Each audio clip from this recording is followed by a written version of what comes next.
차의 사전적인 의미는 차나무 잎을 원료로 해서 가공한 음료입니다. 포인트가 뭐냐면 차나무 잎입니다.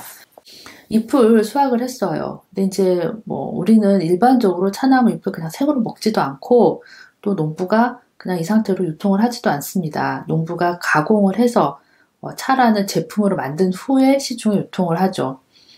이제 똑같은 차나무 이파리를 어떻게 가공을 하느냐에 따라서 여러 가지 다양한 차를 만들 수가 있습니다.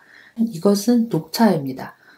이파리가 초록색이죠. 그리고 탕색이 연한 노란색입니다. 그리고 다음은 황차입니다. 황차는 이파리 색이 노랗고 탕색도 노랗습니다. 그리고 백차는 탕색이 또 역시 노란색입니다. 연한 노란색입니다. 청차는 두 가지 종류가 있어요. 이파리 색이 초록색이고 탕색이 연한 노란색인 종류가 있고, 이파리 색이 굉장히 짙고 탕색도 좀 붉은색인 이런 종류가 있습니다.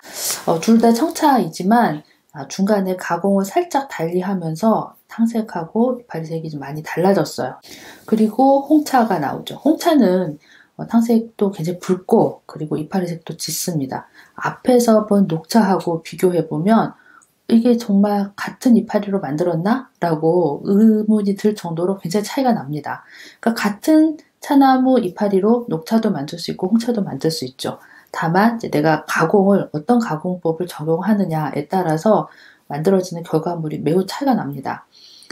그리고 마지막으로 흑차가 있죠. 흑차도 이파리 색깔이 매우 짙고 탕색은 연한 노란색부터 아주 짙은 갈색까지 여러 가지 종류가 있습니다. 6가지를 살펴봤어요. 그러니까 녹차, 황차, 백차, 청차, 홍차, 흑차인데 요 앞에 나와 있는 글자들이 모두 색깔을 나타냅니다. 그렇죠. 이 색깔은 무슨 색깔이냐 하면은 차 이파리 색 그리고 차 탕색입니다. 어떻게 같은 이파리인데 완전히 달라 보이는 이런 여러 가지 종류의 차를 만들 수 있는 걸까요?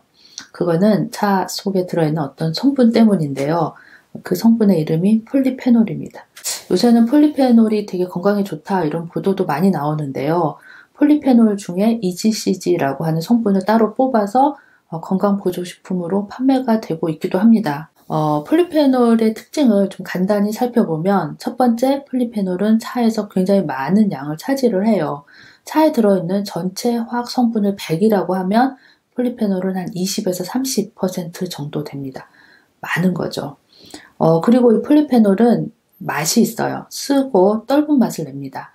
내가 차를 마셨어요. 이 차 되게 쓰네, 되게 떫네 라고 생각을 하게 되는 것은 내가 폴리페놀을 마시고 그 맛을 느끼는 겁니다. 그리고 세 번째 폴리페놀의 특징이 물에 녹아요. 앞에서 제가 차를 마시고 쓰네 하면은 그게 폴리페놀의 맛이라고 했는데, 만약에 폴리페놀이 어떠한 맛이 있다고 해도 물에 녹지 않는다면 우리가 그 맛을 느낄 수가 없습니다. 왜냐하면 지금 우리가 차를 마실 때 주전자에 차를 넣고 거기다 뜨거운 물을 부어서 우러나온 탕을 마시죠. 그러니까 우리가 차에 있는 어떤 성분의 맛을 알려면 그 성분이 반드시 물에 녹아나야 됩니다. 폴리페놀은 물에 매우 잘 녹아요. 네 번째 특징입니다. 폴리페놀은 굉장히 불안정한 성분이에요. 계속 변해요. 가공을 하는 동안에.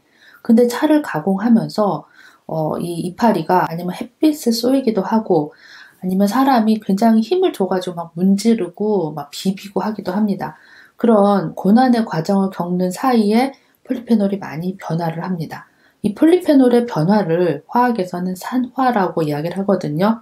못을 물에 담그면 못이 산화돼서 빨갛게 변합니다. 그런 것처럼 폴리페놀도 산화를 하게 되면 색깔을 가진 성분으로 변해요. 폴리페놀이 조금 산화하면 처음에 노란색이 되고요. 그보다 더 많이 산화하면 붉은색이 되고 더 많이 산화하면 갈색이 됩니다. 그래서 이제 이 폴리페놀이 산화해서 생긴 색소 물질이 이름이 있어요. 차황소, 차홍소, 차갈소 이렇습니다.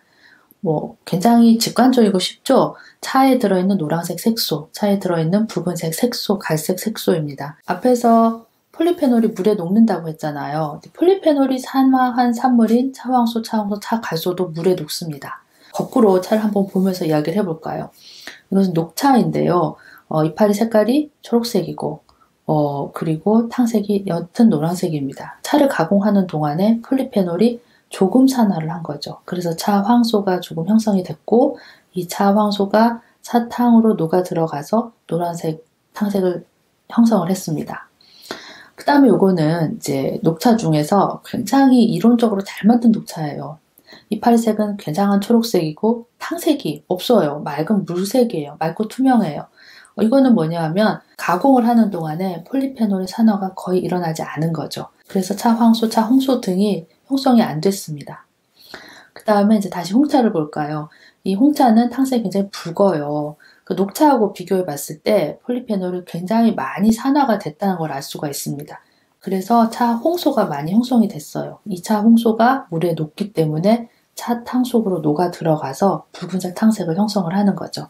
그래서 녹차하고 황차는 똑같은 잎으로 만들어도 이렇게 결과물의 차이가 많이 납니다. 오늘은 차를 가공을 할 때 폴리페놀이라고 하는 성분이 어떻게 변화하느냐에 따라서 혹은 폴리페놀 성분을 우리가 어떻게 통제하느냐에 따라서 녹차, 황차, 백차, 청차, 홍차, 흑차를 만들 수 있다. 폴리페놀이 그만큼 중요한 성분이다 라고 알아봤습니다. 차가 굉장히 좋죠. 저도 차를 너무 좋아하는데요. 이 차를 그냥 마시는 것도 좋지만 내가 차에 대해서 조금만 더 알았으면 좋겠다. 이거 궁금하다. 이 홍차는 왜 붉은색이고 녹차는 왜 이런 색인지 궁금하다. 이런 생각이 혹시 드신다면 폴리페놀을 기억하십시오. 폴리페놀이 그만큼 중요하고요. 만약에 내가 폴리페놀을 어느 정도 이해를 한다라고 하면은 차에 대해서 굉장히 많은 이해를 할 수가 있습니다. 네, 오늘은 여기까지 하겠습니다. 봐주셔서 감사합니다.